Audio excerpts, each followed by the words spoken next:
นี่จะมาอธิบายว่ากับคำว่าเป็นหยังจึงเอิ้นว่านาค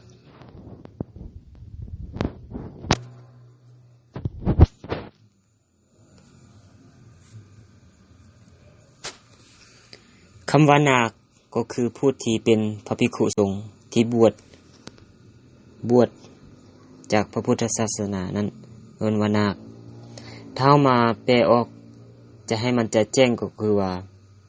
ให้เป็นภาษาลาวก็ว่าเป็นผู้ประเสริฐผู้บ่มีบาปหมายความว่าผู้ที่จะบวชนั้นจะต้องเป็นผู้ที่บริสุทธิ์ผุดพองเป็นผู้ที่บ่ได้ติดหนี้บ่ติดสินผู้ใดบ่ได้เป็นโจรเป็นขโมยบ่ได้ลักของไผมาจึงบวชเป็นภิกขุได้ก่อนจะเอิ้นว่านาคนั้นก็มีตำนานทานกล่าวไว้ในพระธรรม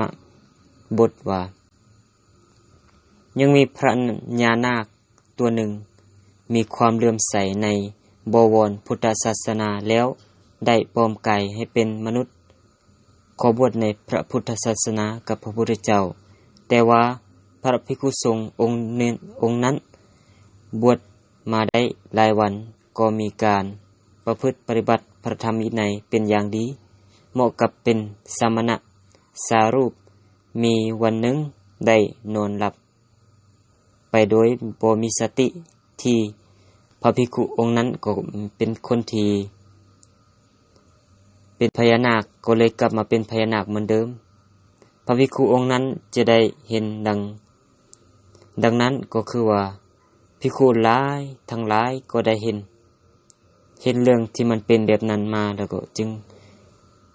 ได้นำเอาเรื่องนั้นไปขับทูลกับพระพุทธองค์พระพุทธเจ้านั้นพระองค์เพิ่นทราบแล้วก็จึงได้ทำการสอบอธิกรณ์เห็นว่าเป็นความจริงจึงได้สั่งให้พระภิกขุองค์นั้นสึกออกไปเสียโดยตัดสินว่าจะเป็นสัตว์เดรัจฉานจะมาบวชเป็นพระภิกขุสงฆ์นั้นในพระพุทธศาสนาก็บ่ได้พญานาคตัวนั้นมีความอาลัยในเพศบรรพชิตหลายที่สุดจึงได้มาขับทูลกับพระพุทธองค์ว่าถึงแม้นว่าข้าน้อย